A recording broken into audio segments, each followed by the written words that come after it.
दोस्तों जय हिंद। खूंगा एकेडमी के यूट्यूब चैनल में आपका स्वागत है। आज हम एक जीडी का पूरा पेपर सोल्व करेंगे। इस पेपर में आपके पूरे 50 सवाल हैं, बहुत इंपॉर्टेंट है सारे।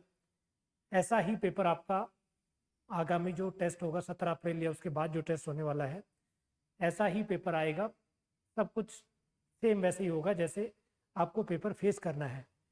तो चलिए पहले सवाल से स्टार्ट करते हैं। पहला जो पोर्शन है वो जनरल नॉलेज का है। जीडी में आपको पता होना चाहिए। जीडी का जो पोर्शन है उसमें सबसे पहले जीके आती है। इसमें 15 क्वेश्चन होंगे आपके।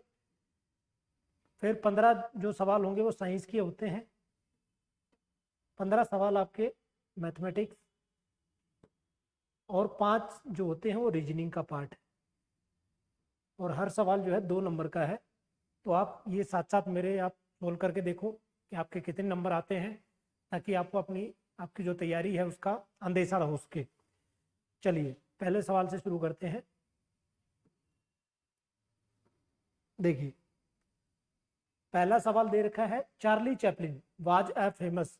चार्ली चैपलिन एक प्रसिद्ध कौन थे? 4 ऑप्शन दिए हुए हैं, सिंगर, प्लेयर, म्यूजिशियन या कॉमेडियन। तो चार्ली चैपलिन की आपने मूवी भी देखी होंगी। एक कॉमेडियन थे वो, काफ़ी कॉमेडी के क्लिप भी आजकल आप फेसबुक या दूसरा जो कोई सोशल मीडिया का जैसे इंस्टाग्राम है उस पर भी काफ़ी आती रहती हैं। तो चार्ली चैपलिन का आंसर आ जाएगा इसमें हमारा डी, वो एक कॉमेडियन थे। दूसरा सवाल, pizza is a famous dish.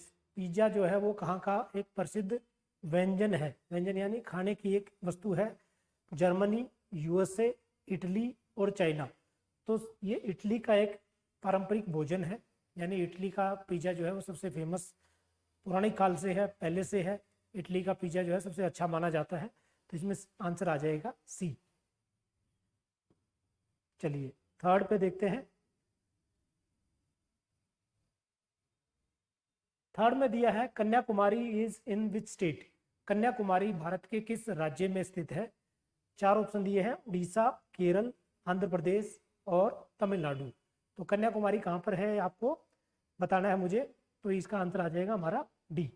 ये बिल्कुल दक्षिणतम बिंदु है। आपने देखा होगा इंडिया का नक्शा ऐसे बनता है, सबसे साउदर्न मोस्ट पॉइंट, ठीक है, साउदर्न मोस्ट मेनलैंड का, इसको बोलते हैं मुख्य भूमि, सबसे दक्षिणी बिंदु है।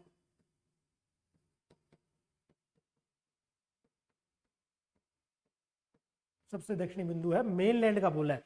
इधर आके अंडमान निकोबार द्वीप समूह भी है जो कि बे ऑफ बंगाल में है, यानी बंगाल की खाड़ी में है। उसमें सबसे जो दक्षिणतम बिंदु है उसको इंदिरा पॉइंट के नाम से जानते हैं, इंदिरा पॉइंट। और उसी को हम बोलते हैं पिगमिलियन पॉइंट। तो ये तीनों चीज आप याद रखोगे। अगर मेनलैंड में पूछा जाता है तो कन्याकुमारी आंसर आएगा हमारा, जो इसमें सवाल में पूछा था हमसे। अगर पूछा है कि पूरे भारत में, उसमें अंडमान निकोबार भी शामिल करेंगे, तो आंसर आएगा उसमें हमारा इंदिरा पॉइंट, जो कि अंडमान निकोबार में स्थित है। और उसका जो दूसरा नाम पूछेगा उसको पिगमिलियन पॉइंट कहते हैं। चलिए नेक्स्ट सवाल।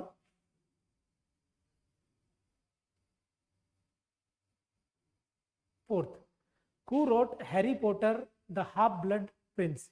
तो हैरी पॉटर एक सीरीज है। पूछा इनमें से किसने लिखी है? 4 ऑप्शन दिए हैं ए बी सी डी में। तो बी आंसर इसमें जो है राइट आंसर होगा। पहले भी कई बार हम कर चुके हैं। जेके रोलिंग जिन्होंने हैरी पॉटर सीरीज लिखी है, और हैरी पॉटर के ऊपर जो है काफ़ी मूवी भी बन चुकी हैं इन सीरीज पे। विक्रम सेठ भारत के हैं, इनकी बहुत बार बहुत बात कर चुके हैं। सुटेबल बॉय पुस्तक है, सुटेबल बॉय या सुटेबल गर्ल, दोनों ही पुस्तक विक्रम सेठ के द्वारा लिखी गई हैं। नेक्स्ट,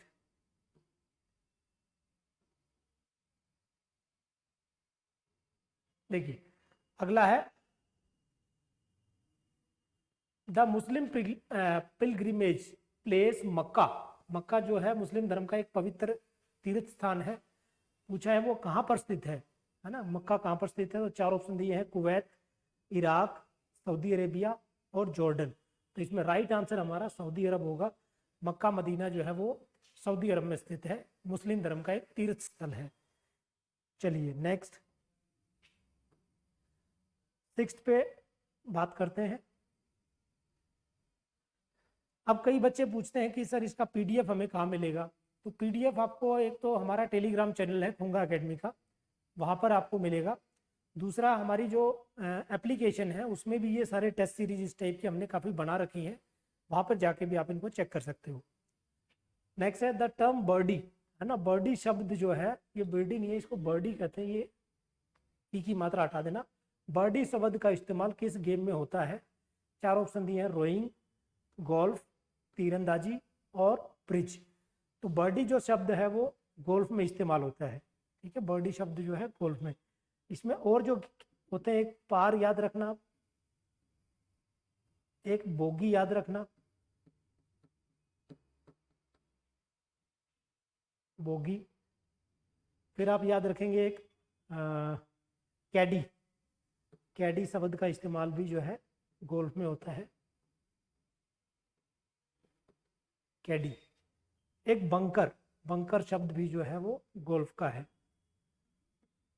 बंकर, ठीक है। तो ये मेन मेन वर्ड हैं जो गोल्फ में पूछे जाते हैं। चलिए अगला सवाल देखते हैं, 7 नंबर।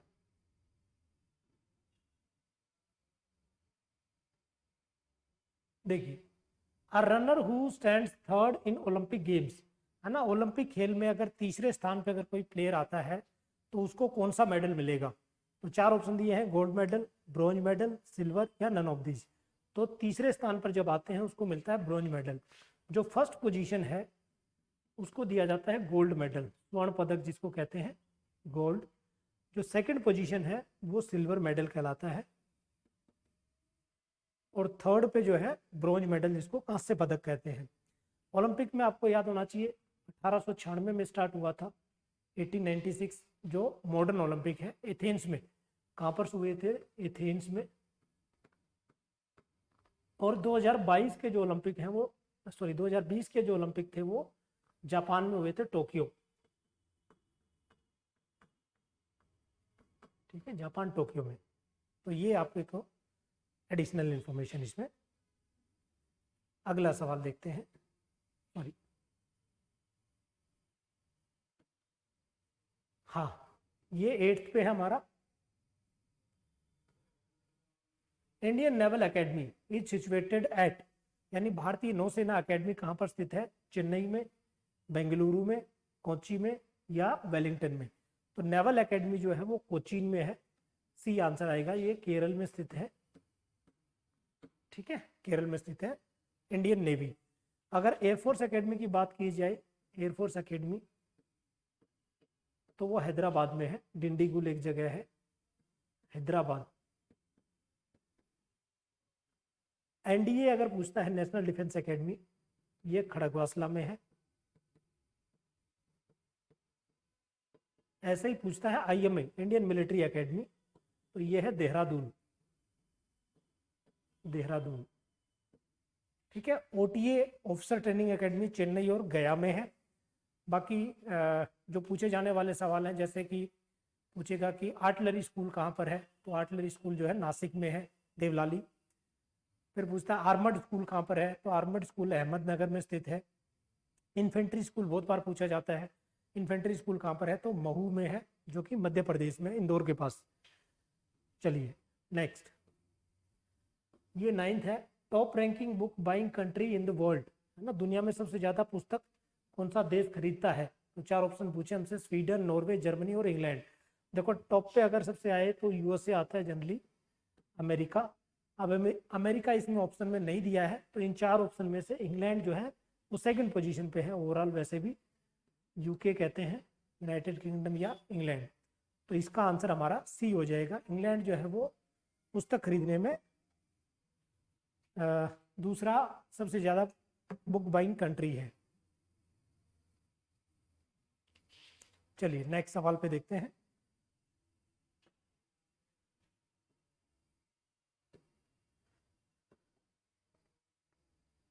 नेक्स्ट है, which of the following is not a cash crop, इनमें से एक कैश क्रॉप नहीं है। कैश क्रॉप को क्या बोलते हैं? नकदी फसल, है ना, नकदी फसल कहते हैं इसको। कौन सी नकदी फसल नहीं है? नकदी फसल होती है जिनका ज़्यादातर इस्तेमाल व्यापार की दृष्टि से या बेचने के लिए किया जाता है। खाद्य फसलों में उसका इस्तेमाल कम किया जाता है। जैसे रबड़ है, ये कैश क्रॉप है, नकदी फसल है। टी, चाय, ये भी कैश क्रॉप है। ठीक है। चावल, ये खाद्य फसल है। तो इसमें आंसर आ जाएगा हमारा सी।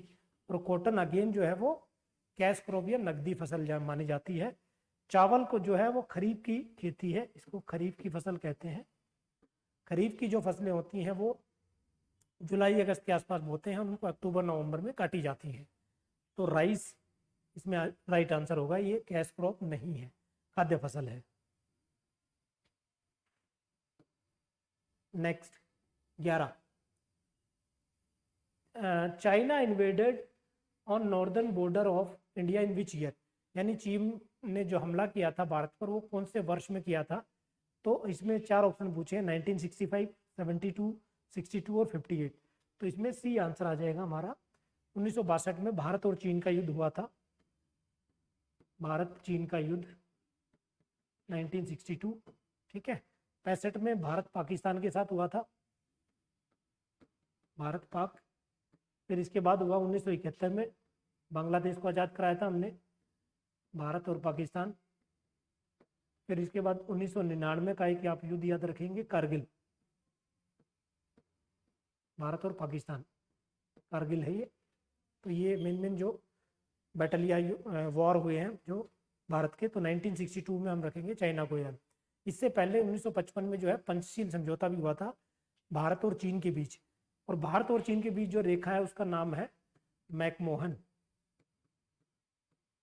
ठीक है, मैकमोहन रेखा। इसको रिकॉग्नाइज नहीं करता चीन, चीन इसको मानता नहीं है, इसलिए जो है प्रॉब्लम है। और दूसरी जो रेखा है उसको एलएसी कहते हैं। एलएसी का जो फुल फॉर्म है वो है लाइन ऑफ एक्चुअल कंट्रोल। चलिए अगला सवाल।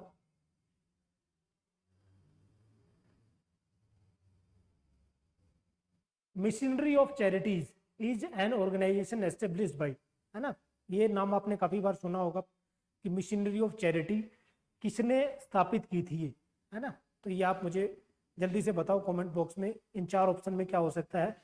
स्वामी Ramdev, Kofi Annan, Mother Teresa या नन ऑफ दीज, इनमें से कोई नहीं।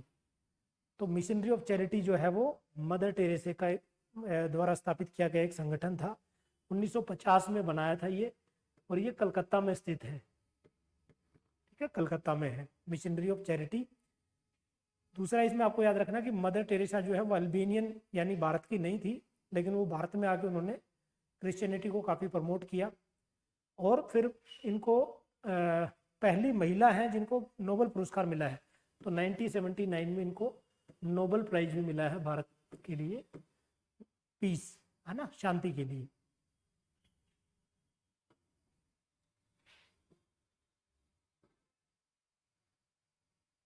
नेक्स्ट, हु रोट रघुवंश, है ना, इनमें से जो एक रघुवंश पुस्तक किसने लिखी है। कालिदास, वाल्मीकि, वेदव्यास या नन ऑफ दीज। तो रघुवंश पुस्तक जो लिखी है वो कालिदास जी ने लिखी है। इनको कहते हैं शेक्सपियर ऑफ इंडिया, भारत का शेक्सपियर, शेक्सपियर। ठीक है, तो ये आप याद रखना, कालिदास। वाल्मीकि जी ने लिखी है रामायण, और वेद व्यास ने लिखी है महाभारत। महाभारत या गीता, दोनों जो है वेद व्यास की लिखी हुई पुस्तकें हैं। चलिए 14 पे आते हैं। देखिए 14 में क्या है, who wrote glimpse of the world history, है ना, ये एक पुस्तक है ग्लिम्स ऑफ वर्ल्ड हिस्ट्री, ये किसने लिखी है। तो इसमें 4 ऑप्शन दिए हैं हमारे पास। पहला स्टीवेंसन, फिर जवाहरलाल नेहरू, महात्मा गांधी और रोमेश थापर। तो यह राइट आंसर जो है बी आंसर होगा। ये लिखी गई पुस्तक जो है जवाहरलाल नेहरू के द्वारा है, बी आंसर। जवाहरलाल नेहरू पहले प्रधानमंत्री थे, फर्स्ट पीएम थे भारत के। ठीक है, महात्मा गांधी की पुस्तक का नाम आपको याद होना चाहिए, एक तो था माई एक्सपेरिमेंट विद ट्रुथ, और दूसरी थी हरिजन, और एक यंग इंडिया। तो ये 2-3 पुस्तक आप याद रखेंगे महात्मा गांधी के लिए। Next 15, the trade name Lipton, है ना, इज एसोसिएटेड विद, सॉरी हाँ, जो लिप्टन जो है वो कौन सी कंपनी से संबंधित है, यानी कौन सा वो प्रोडक्ट बनाती हैं। तो एक है रेड पॉलिश, दूसरा है कार, फिर चाय और पिस्टल। तो चाय का एक ब्रांड है लिप्टन, आपने ऐड भी देखी होगी काफ़ी बार। तो सी आंसर आएगा इसमें, लिप्टन जो है वो चाय का एक प्रकार है। तो ये था जनरल नॉलेज का पोर्शन, जिसमें 15 सवाल हमने करके देखे। अब अगला जो पोर्शन होगा वो हमारा होगा जनरल साइंस, यानी सामान्य विज्ञान। तो सामान्य विज्ञान में भी 15 सवाल पूछे जाते हैं। ये भी उतना इम्पोर्टेंट है जितना जनरल नॉलेज या मैथमेटिक्स है।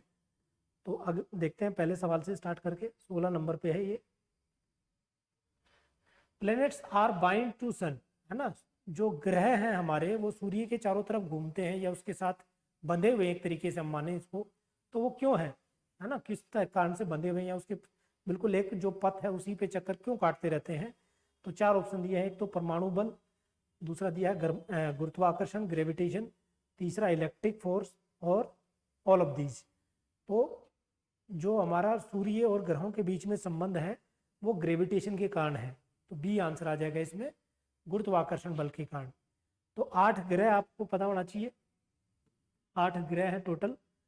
प्लूटो जो है वो ग्रह नहीं है, 8 ग्रह हैं। पहले से स्टार्ट होता है, उसको बुध कहते हैं, मरकुरी, फिर शुक्र दूसरे नंबर पे, तीसरे पे है पृथ्वी, इसको वीनस कहते हैं, पृथ्वी को अर्थ। फिर उसके बाद मंगल है मार्स, और मंगल के बाद में आता है आपका बृहस्पति, जिसको जुपिटर कहते हैं। फिर शनि, सैटर्न, उसके बाद अरुण और वरुण। ठीक है, तो ये 8 ग्रह है जो सूर्य के परिवार में है या सौर मंडल में है। चलिए दूसरा सवाल देखते हैं इसके बाद 17।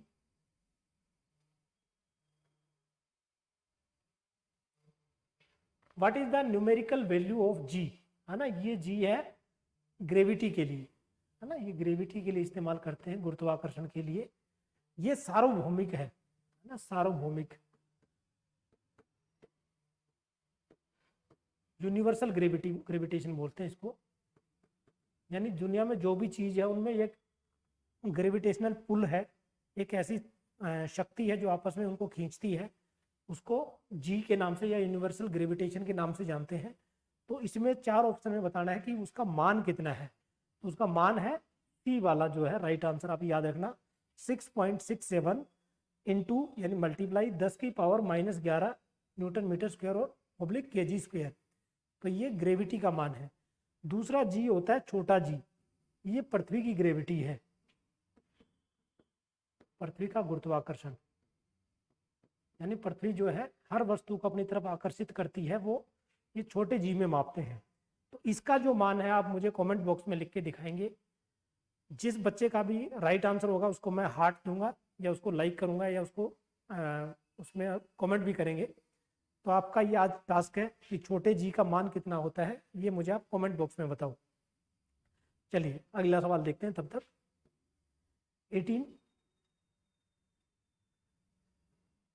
18 पे दिया है cryogenic is science dealing with, है ना। क्रायोजेनिक किस प्रकार का विज्ञान है या किससे संबंधित है।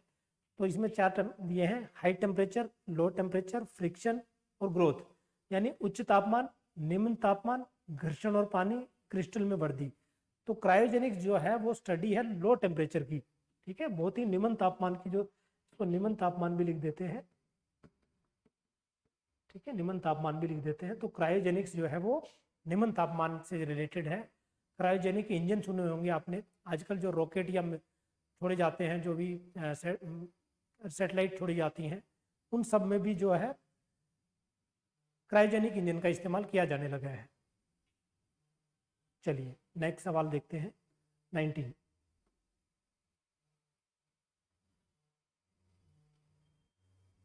Sound can not pass through, है ना, ध्वनि किसमें से पास या ध्वनि किसमें से ट्रेवल पार नहीं हो सकती, ये पूछा है इसने।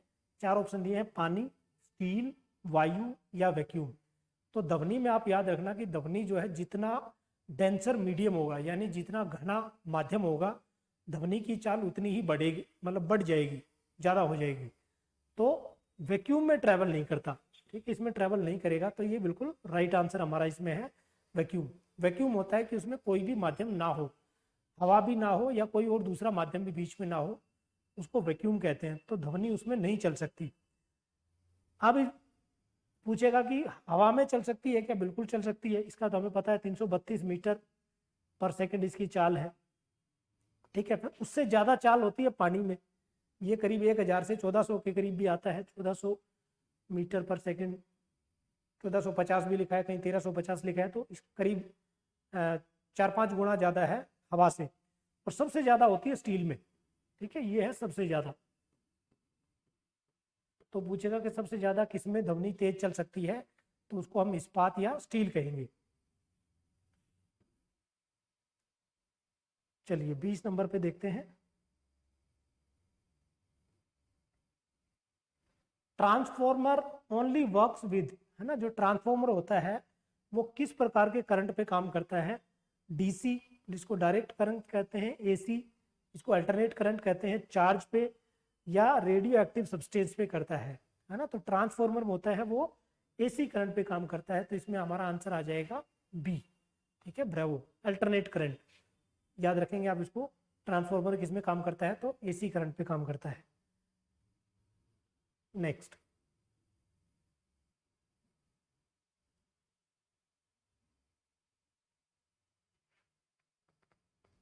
by which of the following process we are receiving heat energy from the sun, है ना, कि सूर्य की जो रोशनी है या सूर्य का जो ऊर्जा है वो हमारे तक किस रूप में पहुंचती है? 4 ऑप्शन दिए हुए हैं, कंडक्शन, कन्वेक्शन, रेडिएशन या हीट एक्सचेंज। तो सूर्य की जो रोशनी है या कोई भी इस टाइप की जो हीट आती है वो किसके कारण आती है? वो रेडिएशन के कारण आती है। ठीक है, तो उसको विकिरण विधि कहते हैं हम। ये जो चालन विधि है ये ठोस पदार्थों में होती है। ठीक है, ठोस में, सॉलिड्स में, इसको हम कहेंगे सॉलिड्स। जैसे इसका कई बार एग्जाम्पल पूछते हैं। एग्जाम्पल में ये कि अगर आप चाय बनाते हैं तो उसमें पतीले की डंडी भी गर्म हो जाती है, तो उसका कारण क्या है? वो चालन विधि मानेंगे उसको हम। दूसरा है कन्वेक्शन, ये द्रवों में होता है, द्रवों में या गैसों में भी होता है। ठीक है, इसमें जैसे पानी गर्म होता है तो नीचे से आप देखा होगा छोटे छोटे बुलबुले ऊपर उठ के आते हैं, उसको क्या बोलते हैं हम? कन्वेक्शन या संवहन विधि के नाम से जानते हैं। और रेडिएशन, रेडिएशन में कोई माध्यम नहीं होता, सूर्य की रोशनी जब जिस ऑब्जेक्ट पे, जिस वस्तु पे गिरेगी वो उसको गर्म कर देगी, तो वो उसको हम बोलते हैं रेडिएशन। चलिए अगला सवाल देखते हैं। 22,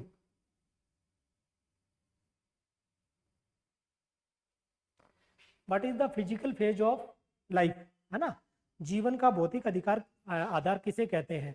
तो इसमें आपके 4 ऑप्शन दिए गए हैं। चारों ऑप्शन आप देखोगे इसमें कौन कौन से हैं?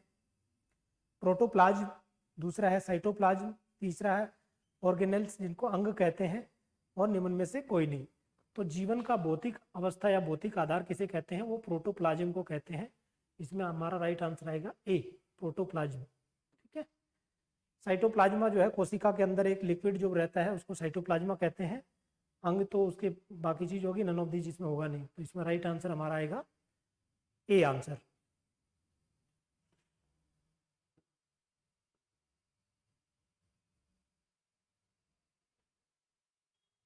देखिए नेक्स्ट सवाल मैं बोल देता हूं। इसमें लिखा हुआ है the amount of light reaching the retina of I is controlled by, यानी आंख के रेटिना पे जो प्रकाश आता है उसकी मात्रा को कौन नियंत्रित करता है? ठीक है, तो ये इसने पूछा है कि आंख पे जो प्रकाश, जो भी लाइट आती है उसको कौन नियंत्रित करेगा। तो ये था इसमें हमारा कि आंख के रेटिना तक पहुंचने वाले प्रकाश की मात्रा कौन नियंत्रित करता है। तो इसमें हमारा आंसर आ जाएगा सी, आइरिस। ठीक है, आइरिस जो है वो बीच में होता है, उसके बाहर एक मसल होती है जिसको प्यूपिल कहते हैं, पुतली कहते हैं। तो आइरिस जो है वो राइट आंसर आएगा इसमें हमारा। नेक्स्ट 24, ये अच्छा सवाल है। Which of the following mode of transfer of heat minimise in thermos flask, यानी जो थर्मस फ्लास्क यूज करते हैं, थर्मस जो यूज करते हैं हम सिंपल भाषा में कहें, तो उनमें से कौन सा विधि है जिसके कारण जो है वो हीट को बाहर नहीं जाने देता? तो इसमें से विधि को न्यूनतम कर देता, ये पूछा है। तो 4 ऑप्शन दिए हैं, कंडक्शन, संवहन, विकिरण और ये सभी।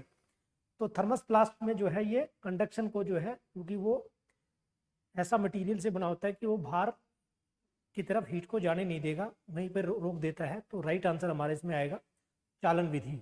ठीक है, तो इसमें ए आंसर आएगा।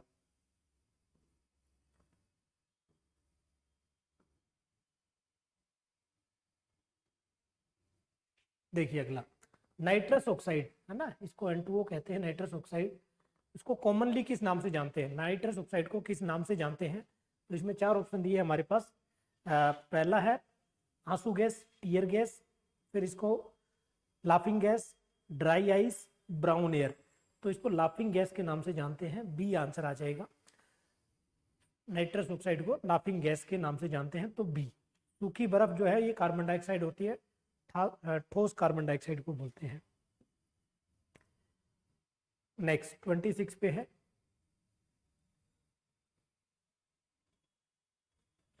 The colour of the human skin is due to, यानी हमारी जो स्किन का जो कलर है वो इनमें से किसके कारण है?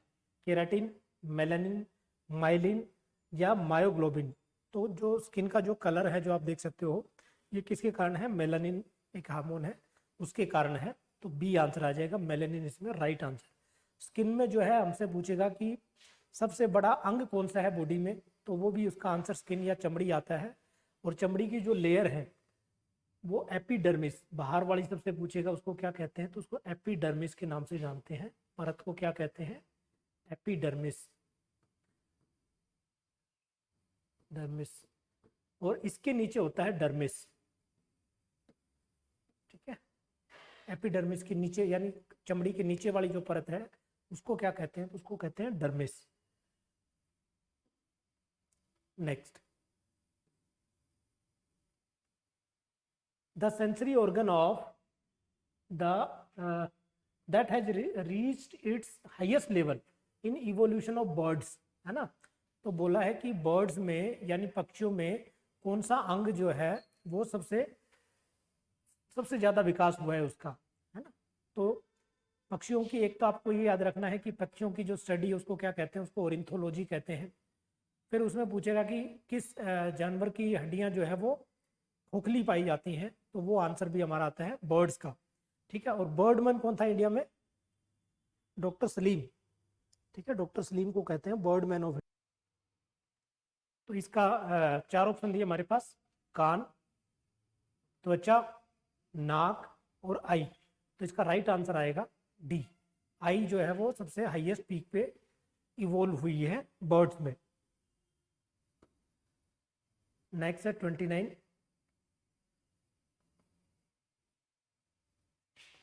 which of the following hormone brings about changes in appearance seen in boys at the time of puberty? यानी जब यौवन अवस्था होती है लड़कों में खासकर, तो उस समय कौन से हार्मोन के कारण जो है वो बदलाव दिखते हैं? तो इसमें 4 ऑप्शन दिए हैं, टेस्टोस्टेरोन, थायरोक्सिन, इंसुलिन और एक एनिमल हार्मोन लिखा है डी पे। तो पुरुषों में जो पाया जाता है यानी बॉयज में जो पाया जाता है उसको टेस्टोस्टेरोन हार्मोन कहते हैं। और ये हमारे जो जेनेटिक जो चेंजेस आते हैं उनको प्यूबरिटी के टाइम, यौवन अवस्था के समय, उसका कारण जो है वो यही हार्मोन है। तो इसमें आंसर आ जाएगा हमारा ए। नेक्स्ट, एंडोक्राइन ग्लैंड, है ना। एंडोक्राइन ग्लैंड को क्या कहते हैं? इनको अंतःस्रावी ग्रंथि कहते हैं। तो इनका दूसरा नाम क्या है? एक बोला इसने लीवर ग्लैंड, दूसरा है डक्टलेस, फिर पिट्यूटरी, थायराइड। तो इनको डक्टलेस ग्लैंड भी कहते हैं। डक्टलेस को होता है जिसमें कोई डक्ट नहीं होती, ठीक है, वाहिनी विहीन बोलते हैं। तो डक्टलेस ग्लैंड आप याद रखोगे। लीवर सबसे बड़ी ग्रंथि है, ठीक है। पिट्यूटरी को मास्टर ग्रंथि कहते हैं। और थायराइड जो है वो गले में पाई जाती है, थायरोक्सिन हार्मोन निकलता है इससे। चलिए नेक्स्ट सवाल देखते हैं। ये अगेन 30 थोड़ा कट रहा नीचे, बाकी कोई नहीं, मैं एक्सप्लेन कर दूंगा। Which of the following hormone secreted by the pituitary to start ovulation process, है ना, कि कौन सा हार्मोन है जो ओव्यूलेशन प्रक्रिया के समय पिट्यूटरी उसको रिलीज करता है। ठीक है, तो इसमें 4 ऑप्शन दिए हैं। पहला है ल्यूटिनाइजिंग हार्मोन, फिर है थायराइड, फिर प्रोजेस्टेरोन और ईस्ट्रोजन। तो ये तो दोनों महिलाओं में होता है, प्रोजेस्टेरोन, ईस्ट्रोजन, ठीक है, सेक्स हार्मोन है। थायराइड गले का होता है, ओव्यूलेशन के समय जो रिलीज किया जाता है पिट्यूटरी के द्वारा, है ना, पिट्यूटरी जो ग्लैंड है वो कौन सा रिलीज करता है, तो इसमें ए आंसर आ जाएगा। इसको बोलते हैं ल्यूटिनाइजिंग हार्मोन, ठीक है। तो ये थोड़े मुश्किल सवाल हैं, आप इनको बार बार प्रैक्टिस करो, इस वीडियो को देखो, तो आपको इसमें बड़ा मजा आएगा और काफ़ी कुछ सीखने को मिलेगा। चलिए नेक्स्ट हमारा आ गया मैथमेटिक्स। तो हमने 15 सवाल किए हैं जीके के, 15 किए हैं साइंस के, सामान्य विज्ञान, और अभी हमारा पार्ट है गणित का यानी मैथमेटिक्स। तो मैथमेटिक्स में देखो पहला सवाल, ये थोड़े इजी लेवल के सवाल हैं। इसमें दिया है कि पॉइंट में दे रखा है 0.05, 0.5 और 0.05 को जोड़ने पे इनमें से कौन सा आंसर आएगा। तो आपको एक तो ये पता होना चाहिए कि जैसे 0.05 दिया है सबसे पहले, तो नेक्स्ट जो संख्या है वो हम उसको दशमलव के नीचे दशमलव लिखना है, यानी पॉइंट के नीचे पॉइंट रखेंगे, फिर उसके बाद 0.005, ठीक है। तो इसके आगे हम 2 जीरो लगा सकते हैं, यहाँ 0 लगा सकते हैं। अब आप इसको जोड़ोगे तो यहाँ 5 आ जाएगा, यहाँ पे भी 5 और यहाँ पे भी 5, ठीक है, 0.0। तो ये किस ऑप्शन में है हमारे पे, ये ऑप्शन ए में दिया गया है। तो हमारा राइट आंसर इसमें हो जाएगा, सही उत्तर जो होगा वो ए। बस ध्यान ये रखना है, जब भी दशमलव के सवाल आपसे पूछता है तो आपको दशमलव के नीचे दशमलव रख के जोड़ना है। दशमलव आगे पीछे आप अगर कर दोगे तो फिर आपका जो है सवाल गलत हो जाएगा। तो इस टाइप से आपको जोड़ोगे, ये दशमलव जो है सारी एक लाइन में होनी चाहिए। नेक्स्ट 32 नंबर पे देखते हैं। ये देखो अच्छा सवाल है। By increasing 20% of what number will be 300, है ना, कि पूछा है कि एक नंबर को यानी एक संख्या को 20% बढ़ाया जाए, है ना, तो 300 हो जाएगा, यानी 20% बढ़ाने के बाद वो 300 हो जाएगी। तो वो 20% नहीं बढ़ाई थी तब उसका संख्या का मान क्या था, ठीक है। तो इसमें 4 ऑप्शन दिए हैं, 250, 200, 230 और 280। जब तक मैं सोल्व करता हूँ इतने आप भी मुझे इसका आंसर कमेंट बॉक्स में बताओ। अब ऐसे सवालों में परसेंटेज में आपको क्या करना है, एक सिंपल मानना है कि जी ये पहले की स्थिति है और ये दूसरी नंबर है, ठीक है। तो यहाँ पर क्या बोल रहा है, ये 300 हो जाती है, कब हो जाती है, जब इसको हमने बढ़ा दिया कितना, 20%। तो जो पहली जो स्टेज है उसको हम क्या मान लेंगे, ये 100% है मान लिया, ठीक है, ये 100% है। इसको 20% बढ़ाया तो ये कितना बन गया, 120, 120। 100 से 120 हो गया तो 300 हो गया। हमें बताना है कि 100 कितना होगा, यानी पहली वाली संख्या बतानी है। तो जो संख्या बतानी है उसको ऊपर रखेंगे हम, 100 की मान बताना है हमें, यहाँ पे 100 आ जाएगा। और ये है किसके बराबर, 120 के बराबर है, 120 इसके नीचे आ जाएगा। तो इसको 20 से काट सकते हैं, 20 पंजू 100, 20 छिके 120, 6 से इसको काटेंगे तो 6 पंजू 30 और 0 की 0, 50 की और 5 का मल्टीप्लाई जब करते हैं तो क्या आता है हमारे पास, 250, ठीक है। तो 250 किस पे दे रखा है, ऑप्शन ए में दे रखा है। तो ये हमारा राइट आंसर आ जाएगा 250, ठीक है। तो ये इस तरीके से आपको करना है। दूसरा तरीका है, आप ऐसे भी कर सकते हो कि x मान लिया एक संख्या को, है ना, इसको बढ़ा दिया है इसने 20% से मान ली, ठीक है। तो ये इसका मान कितना हो जाता है, 300। तो पहले वाली वैल्यू बतानी है, यानी x का मान बताना है, ठीक है। x का 120% अगर निकालें ऑब्लिक 100, ये मान आता है 300 के बराबर, 300 के बराबर। तो x को मैं अगर यहीं रखूं, ये दोनों उधर लेके जाऊंगा तो पलट जाएगी रकम, 300 यहाँ, 100 ऊपर और 120 नीचे, ठीक है। तो वो सेम यही इक्वेशन बन गया यहाँ पे भी। इसको हम काटेंगे तो आंसर आ जाएगा 250, ठीक है भाई। चलिए दूसरा सवाल देखते हैं इसके बाद। देखो, find the radius of a circle if area of the circle is 616 centimetre square.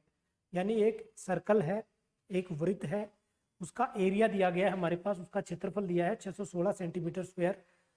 बोला है उसका रेडियस यानी त्रिज्या बतानी है। देखो ये एक सर्कल मान लिया हमने ऐसे, और यहाँ से यहाँ तक की जो दूरी है इसको रेडियस कहते हैं, त्रिज्या कहते हैं। ये हमें फाइंड आउट करनी है, ठीक है। और इसने हमें क्या दिया है, क्षेत्रफल दिया है, एरिया इसने दे रखा है। तो जो एरिया का फार्मूला होता है, क्षेत्रफल का जो फार्मूला होता है वो होता है पाई आर स्क्वायर, ठीक है। तो जब हमने पाई आर स्क्वायर का फार्मूला लगाया तो हमारे पास आंसर क्या आ गया, 616। तो मैं इसके बराबर रख के देख लूंगा 616 को। क्लियर। पाई का मान मुझे पता है 22/7 है, यहाँ पर आर स्क्वायर बराबर है 616, 616। आर स्क्वायर को अगर हम इधर ही रखते हैं 616 और पाई उधर जाएगा तो 7 ऊपर और 22 नीचे, ठीक है। अब इसको हम छोटा कर देंगे, अगर वैसे नहीं होता तो 11 से काट देंगे, 11 दूनी 22, 11 पंजू 55 और 11 छिके 66, फिर 2 से काटूंगा तो 28। तो आर स्क्वायर बराबर हमारे क्या आ गया, 28 गुणा में 7, ठीक है। 28 को भी छोटा कर सकते हैं हम, कैसे कर सकते हैं, 4 गुणा में 7 गुणा में 7, यहाँ पर आर स्क्वायर है। तो ये आर बराबर क्या आ जाएगा इसमें, ये उधर जाके अंडर रूट बनेगा, 4 गुणा में 7 गुणा में 7। तो 4 का वर्गमूल होता है 2 और 7 दूनी 14। तो आंसर क्या आ जाएगा हमारा, सी आंसर आ जाएगा, जो इसकी त्रिज्या है। यानी ये जो मान आ गया ये 14 सेंटीमीटर के बराबर आ जाएगा। आई होप आपको समझ में आया होगा। हमसे इस सवाल में उसने दिया था, टोटल एरिया दिया था 616 सेंटीमीटर स्क्वायर में, और पूछा था कि त्रिज्या क्या होगी। अगर वृत्त की हमें क्षेत्रफल निकालना आता है, पाई आर स्क्वायर वाला फार्मूला, उसके इक्वल रख देंगे हम 616 को, और फिर जो है इसको सोल्व करेंगे तो आर का मान आ जाएगा हमारे पास 14 सेंटीमीटर, ठीक है। अगर फिर भी आपको समझ में नहीं आया तो एक दिन इसकी स्पेशल क्लास रख देंगे आपकी, इस टाइप के सवाल उसमें हल करा देंगे। नेक्स्ट देखो,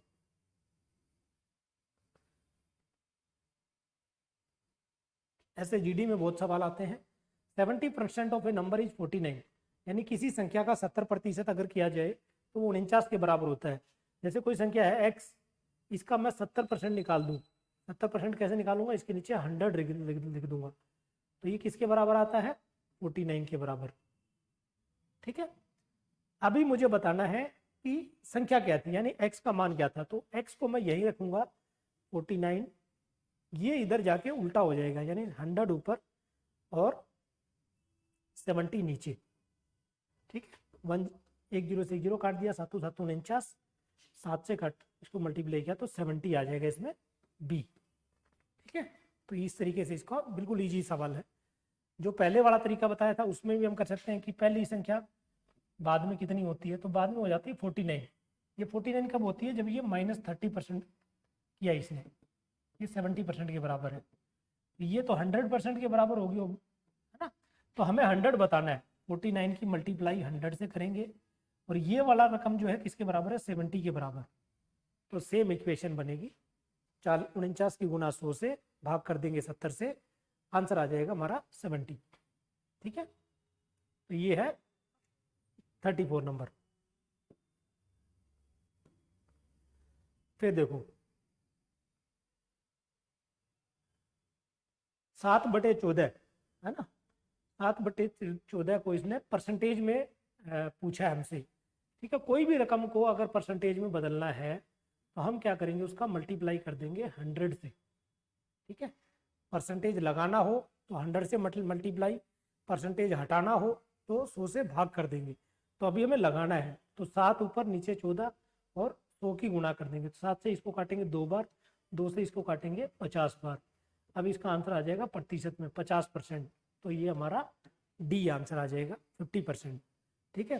कोई रकम हमें दे देता, जैसे 5% दे देता, बोलता इसका प्रतिशत हटाओ, हटाने के लिए हम क्या करते, 100 से भाग कर देते, यानी 5/100 लिख देते, 20, 1/20 इसका आंसर आ जाता, ठीक है। तो ये इस टाइप के सवाल आपको जरूर करने हैं। नेक्स्ट देखो 36। हाँ देखो, एक लंबाई 2x है, चौड़ाई x है, आयत का क्षेत्रफल बताना है।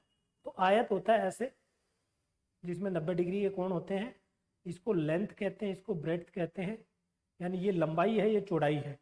तो लंबाई इसने बोला है कि ये 2x है और ये चौड़ाई जो है ये x है। ठीक है, लंबाई है 2x और चौड़ाई है x। तो इसका हमें एरिया बताना है। एरिया को कहते हैं क्षेत्रफल।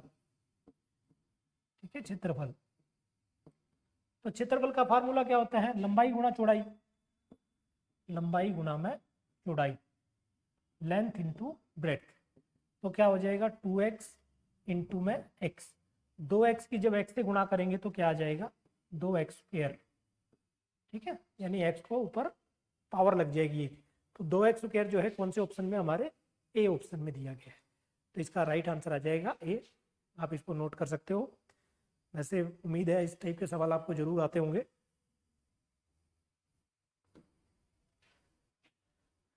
Next 37। If the diameter of a circle is 14 centimeter, find the area of the circle। है ना, डायमीटर ऑफ ए सर्कल। अभी जो हमने बनाया था ऐसे सर्कल, उसमें यहाँ से यहाँ तक का जो पार्ट था उसको रेडियस कहते हैं। लेकिन जब इसको पूरा मिला देंगे तो ये क्या बन जाता है? ये डायमीटर बन जाता है। यानी रेडियस का जो डबल होता है, त्रिज्या का जो दुगना होता है, उसको व्यास के नाम से जानते हैं हम, है ना। व्यास, व्यास अगर 14 है, ये अगर 14 है तो ये कितना हो जाएगा? 7 हो जाएगा, हाफ हो जाएगा इसका। ठीक है, सीधा सीधा भाग दे देंगे 2 से तो ये 7 आ गया। अब पूछा हमसे क्षेत्रफल बताओ। ठीक है, तो एरिया का जो फार्मूला है अभी हम डिस्कस कर रहे थे, पाई आर स्क्वायर। ठीक है, पाई आर स्क्वायर। पाई का मान कितना होता है? 22/7। आर स्क्वायर यानी 7 को 7 से 2 बार मल्टीप्लाई कर देंगे तो ये जो 7 है ये कट जाएगा इस 7 से। 22 की 7 से गुणा करेंगे तो आंसर आ जाएगा 154 सेंटीमीटर स्क्वायर। ठीक है, तो इसका आंसर आ जाएगा हमारा सी, 154 सेंटीमीटर स्क्वायर।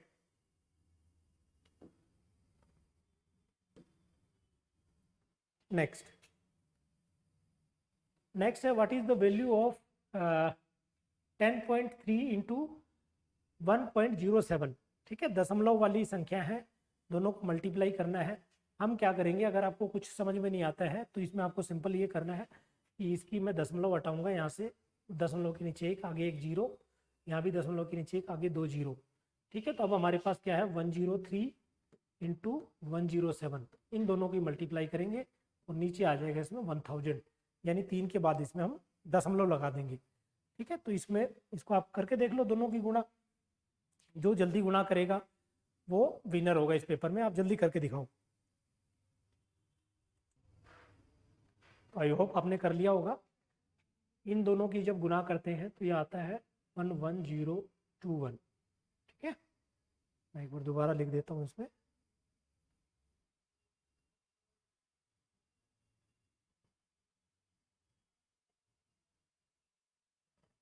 हमने किया था 103 into 107 divide by 1000।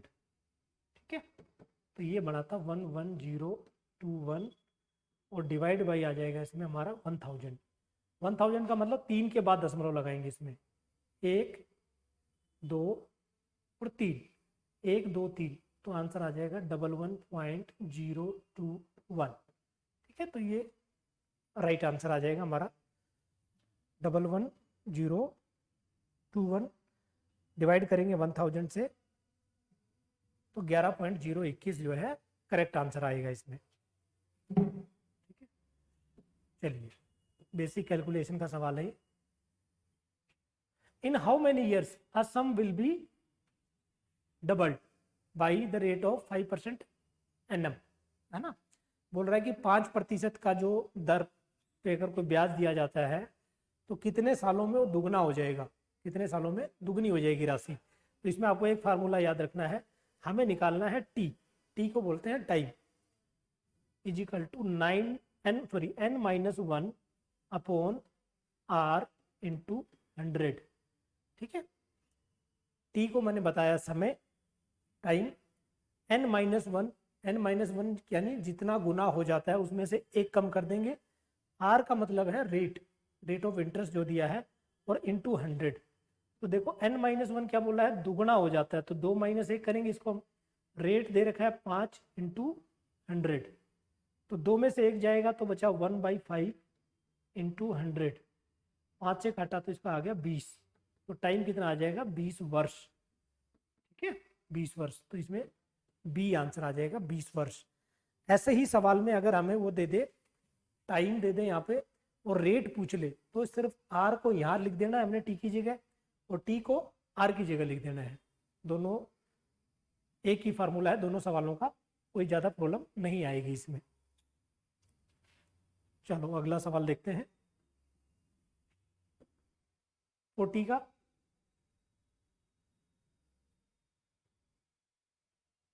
Volume of A sphere है ना, गोले का आयतन का फार्मूला क्या होता है? तो गोला होता है बिल्कुल जो भरा हुआ हो, ठीक है, तो उसका आयतन का फार्मूला होता है 4/3 पाई आर क्यूब। ठीक है, इसको ऐसे लिखते हैं 4/3 पाई आर क्यूब। ठीक है, तो सी आंसर आ जाएगा इसमें, 4/3 पाई आर क्यूब जो है वो राइट आंसर होगा इसमें। नेक्स्ट देखते हैं।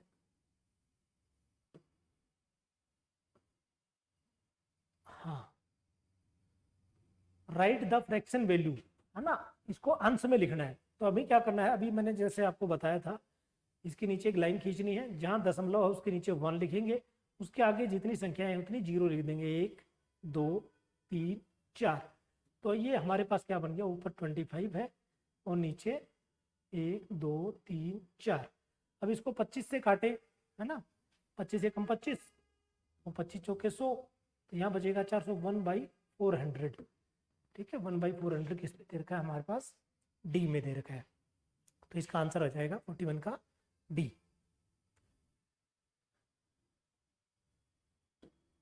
42 पे देखते हैं।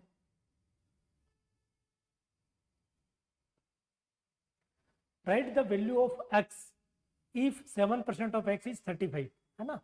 अभी इसने सिंपल सवाल पूछ लिया वैसे ही कि एक्स का 7%, है ना, 7% के लिए हम क्या करेंगे, नीचे 100 लगा देंगे, तो 100 लगा दिए तो क्या होगा, एक्स का 7% निकालेंगे तो क्या हो जाएगा, नीचे 100 आएगा, ये बराबर है 35 के। ठीक है, 35 के हमें बताना है एक्स का मान क्या है, तो एक्स को यहीं रखते हैं, वहाँ पर है 35, ये उल्टा जाके 100 ऊपर और 7 नीचे, 7 से काटा तो 5 बार, 5 को इससे मल्टीप्लाई करेंगे तो 500 जो है इसमें राइट आंसर आ जाएगा। तो ऑप्शन ए जो है हमारा करेक्ट आंसर होगा। एक्स का मान कितना आ जाएगा, तो 500 आ जाएगा इसमें। ठीक है, नेक्स्ट 43 पे देखते हैं। In a school there is 70% of boys and 255 girls, find the number of boys, है ना, एक स्कूल में। अब इसमें सिंपल सा क्या है कि 70% लड़के हैं, 255 लड़कियां हैं, तो जो कुल है ना, इसको हम टोटल कहेंगे, टोटल ये क्या हो सकता है, 100% होगा। ठीक है, 100% में यहाँ पर बॉयज हैं जिनको लड़के, और यहाँ पर हैं गर्ल्स।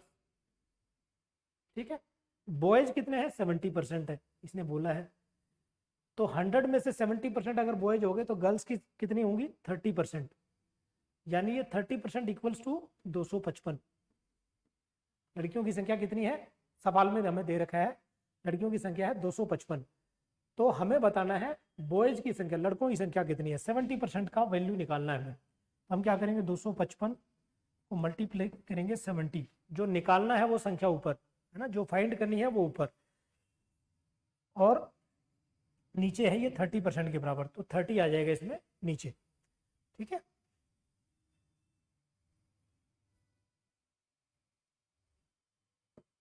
थर्टी आ जाएगा नीचे, तो इसको काट दिया, 3 से इसको काट देंगे, 3 8 24 और 3 5 15। ठीक है, 85 को 7 से मल्टीप्लाई करेंगे, 85 इंटू 7,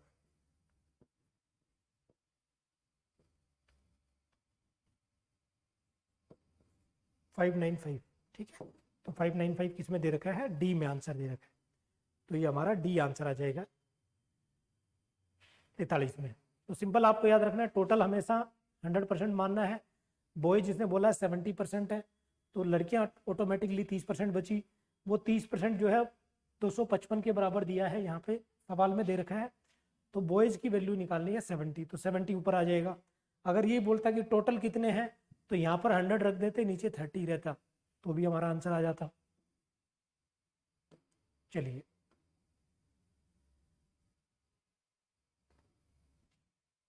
नेक्स्ट है, if good is bought at A rupees of 80 and sold at 68, find the profit और loss.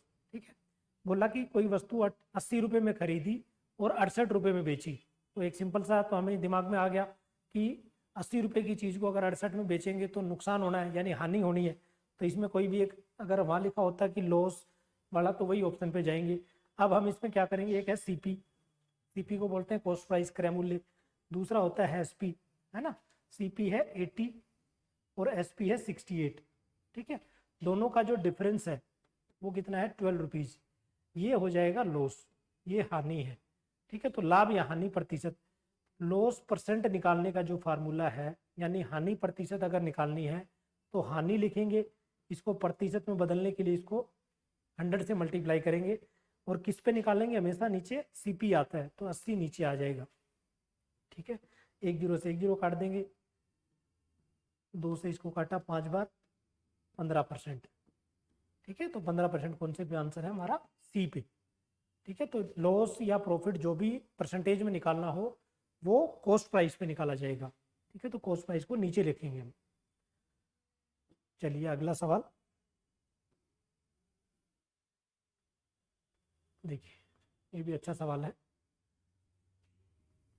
In A bag 114 kg of rice filled, then 1026 bag of rice will be filled in how many bags। ठीक है, तो इसने एक simple क्या बोला है, एक जो बैग है यानी एक जो बोरा है उसमें 114 किलो जो है राइस आ सकता है, चावल आ सकता है। टोटल हमारे पास 1026 किलो है ना। तो 1026 टोटल हमारे पास है, उसको कितने बैग में भरेंगे हम, तो हम सिंपल इसमें क्या करेंगे, 1026 को डिवाइड कर देंगे 144 से। ठीक है, 144 से डिवाइड कर देंगे तो राइट आंसर आ जाएगा। कितना आएगा इसमें हमारा, जल्दी बताओ कैलकुलेट करके। 1026 को जब 24 से 144 से भाग देंगे तो ये 144 लिख दिया, 114 है, सॉरी, इसको ये आप 114 लिखना, मैं दोबारा से लिख देता हूँ।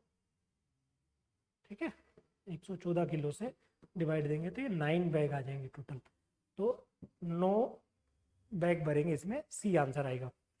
चलिए नेक्स्ट देखते हैं। नेक्स्ट है हमारा रीजनिंग, है ना। रीजनिंग को तर्क शक्ति कहते हैं, और इसके 5 सवाल आएंगे। किस टाइप के सवाल आएंगे आप ये देख सकते हो यहाँ पे। ये है पहला सवाल आज का। देखो एक सीरीज दिया है ना, एक श्रृंखला दी है, एक नियम से आगे बढ़ रही है, इनमें से एक नंबर गायब है, वो बताना है कि नेक्स्ट क्या होगा। तो ये हमारे पास क्या दिया था, 4, फिर 7, फिर 11, फिर 16, फिर दिया है 22। नेक्स्ट पूछा है क्या होगा। तो इन दोनों में देखें हम क्या कितना बड़ा है, यहाँ पे 3 बड़ा है, यहाँ पर 4 बड़ा है, यहाँ पर 5 बड़ा है, ये 6 बड़ा है, अगला जो है 7 बढ़ा देंगे इसमें, है ना।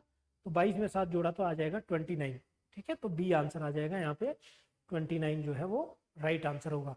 तो इस टाइप से सीरीज के सवाल आते हैं, कई बार मुश्किल भी आ जाते हैं, कई बार इस टाइप के ईजी भी आ जाते हैं। तो आप इनकी जितनी प्रैक्टिस करोगे उतना ही इसमें आपको बेनिफिट होना है। चलिए नेक्स्ट देखते हैं। अगले में हमें बताना है कि मेन्यू, है ना, मेन्यू को जो होता है खाने का, उसको फूड से संबंधित है, यानी जो खाने की लिस्ट जो होती है उसको मेन्यू कहते हैं। ऐसे ही जो कैटालॉग है, सूची पत्र, ये किस लिए इस्तेमाल करते हैं, तो कैटालॉग का इस्तेमाल जो करते हैं वो लाइब्रेरी में किया जाता है। ठीक है, तो बी आंसर आ जाएगा इसमें। कैटालॉग किसके लिए इस्तेमाल करते हैं, तो लाइब्रेरी में हो सकता है, या कोई लिस्ट ऑफ गुड्स जो हैं उसमें भी इसका इस्तेमाल कर सकते हैं। तो बी आंसर आ जाएगा इसमें। ठीक है जी, सॉरी, पुस्तकालय नहीं, पुस्तक के लिए करते हैं भाई, मैं लाइब्रेरी देख के बोल दिया आपको, तो इसको आप करेक्ट कर लेना। ये लाइब्रेरी में नहीं, बुक्स के लिए होता है कैटलॉग। ठीक है, बुक्स, लिस्ट ऑफ बुक्स जो होती है उसको कैटलॉग कहते हैं। तो डी आंसर आएगा, लाइब्रेरी नहीं होगा इसमें, सॉरी। नेक्स्ट देखो, नेक्स्ट में देखो, if auditorium is written as MUIROTIDUA, है ना, तो मिस फॉर्चून को कैसे लिखेंगे, तो ये ऑडिटोरियम को इसने उल्टा लिख दिया, यानी पीछे से लिखना शुरू कर दिया। एम को यहाँ लिखा, फिर यू को लेके आया, है ना, ये देख रहे हो ना, एम यहाँ पे आ गया, फिर यू, फिर आई, है ना, फिर आर, इस तरीके से लिखा है। तो पूछा मिस फॉर्चून को, तो मिस फॉर्चून को क्या है, हम ई से लिखना शुरू कर देंगे। सबसे पहले ई लिखेंगे, ठीक है, फिर एन लिखेंगे, फिर यू लिखेंगे, फिर टी आ जाएगा, फिर आर आ जाएगा यहाँ पे, फिर ओ आ जाएगा, फिर एफ, फिर एस, आई, एम। ठीक है, तो ये जिस वर्ड में होगा वो राइट आंसर होगा, E N U T R O F S I M. ठीक है, तो ये दे रखा है ए में। ठीक है, तो ए आंसर आ जाएगा इसमें हमारा 48 में। तो ये आपको लिख के देखना है, आपको एकदम पकड़ना है। कई बार क्या होता है कि पहले 5 या पहले 3 को पीछे लिख देगा, उसके आगे वालों को उस तरफ लिख देगा, तो वो एक पैटर्न आप समझोगे, उसी जिस पैटर्न पे ये दिया होगा उसी पैटर्न पे आपको नेक्स्ट बनाना है।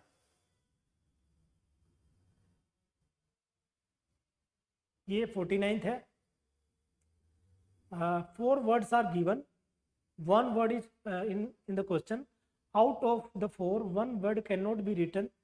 यानी इसका कहने का मतलब ये है कि एक ये वर्ड शब्द दिया है हमारे पास, फ्रेगमेंट, है ना, फ्रेगमेंट होती है खुशबू के लिए, सॉरी टुकड़े के लिए फ्रेगरेंस होती है, वो फ्रेगमेंट होता है टुकड़ा। तो फ्रेगमेंट जो शब्द है इसमें, जैसे एफ है, आर है, ए है, जी है, एम है, ई है, एन है, टी है, इनमें से एक 4 वर्ड में से नहीं बनाया जा सकता। वो कौन सा है? जैसे आर ए जी ई है, तो आर ए जी बना सकते हैं, आर ए जी ई, इससे बन सकता है। टीयर है, टी ई ए आर, ये भी बन सकता है। ठीक है, mean, M E A N, ये भी बन सकता है। लेकिन रेस जो है वो नहीं बन सकता है। तो राइट आंसर क्या होगा हमारा? रेस, क्योंकि इसमें सी कहीं पर भी नहीं है, पूरे वर्ड में सी नहीं है। तो वही बताना था कि जो वर्ड नहीं बन सकता, तो इसमें डी आंसर आ जाएगा। और ये 50वां सवाल है, यानी पेपर का आज का आखिरी सवाल। देखो, मैं पूर्व की ओर मुंह कर रहा हूं, 100 डिग्री दक्षिणावर्त और फिर 145 डिग्री दक्षिणावर्त दिशा में घूमता हूं। मेरे चेहरे को किस दिशा में होना चाहिए, है ना? तो इसको हम एक काम करेंगे, 4 दिशा बना देते हैं अपनी। सबसे ऊपर आपको हमेशा माननी है नॉर्थ, नीचे उसके साउथ हो जाएगी, राइट हैंड पे आपके ईस्ट है, और पीछे की तरफ होगा वेस्ट, लेफ्ट हैंड में मतलब। तो अब इसने क्या बोला, मैं पूर्व की तरफ मुंह करके खड़ा हूं, यानी इसका मुंह इधर है। ठीक है, एंड रोटेट 100 डिग्री क्लॉकवाइज, है ना, क्लॉक जैसे ऐसे घूमती है इस तरफ। ठीक है, तो ये 90 डिग्री है, ये जो है एंगल है, ये कितना है? 90 डिग्री। तो ये 90 डिग्री से थोड़ा ज़्यादा यहाँ तक घूमता है ऐसे। ठीक है, तो ये कितना हो गया? 100 डिग्री, 100 डिग्री पे घूमता है। Then 145 degree anticlockwise, anticlockwise यानी इस तरफ घूमेगा 145। यहाँ पर ये 100 आ गया, यहाँ पर 145 घूमेगा, तो 145 घूमेगा तो 100 तो यहाँ आ गया, और उससे 45 डिग्री और जाएगा। ठीक है, यहाँ पर आ गया 145 डिग्री। अब मेरा चेहरा किस दिशा में है? अब आप ये बता सकते हो किस तरफ है? नॉर्थ ईस्ट की तरफ है। ठीक है, तो क्या, क्योंकि ये नॉर्थ है, ये ईस्ट है, इनके बीच में आइएगा, बीच में आएगा तो नॉर्थ ईस्ट कहलाएगा ये। ठीक है, थोड़ा सा ऊपर है 45 से, तो क्योंकि ये 100 से है तो थोड़ा नीचे है, सॉरी। तो आप उसको यही मानोगे कि इस दिशा में, इन दोनों के बीच में जो भी दिशा है वो नॉर्थ और ईस्ट के बीच में आएगी, तो ये डी आंसर कहलाएगा इसमें। तो ऐसे आपको पता होना चाहिए किस तरीके से डायरेक्शन के सवाल करते हैं। ठीक है, तो ये टोटल 50 सवाल है। आई होप आपको पसंद आए होंगे। ऐसे वीडियो देखने के लिए हमारे चैनल को लाइक और सब्सक्राइब करें। कुंगा एकेडमी की ऐप पे आपको टेस्ट पेपर मिलेंगे, उनकी प्रैक्टिस आप कर सकते हो। और इससे रिलेटेड कोई भी आपका डाउट है तो हमें कमेंट बॉक्स में बताएं। थैंक यू, जय हिंद।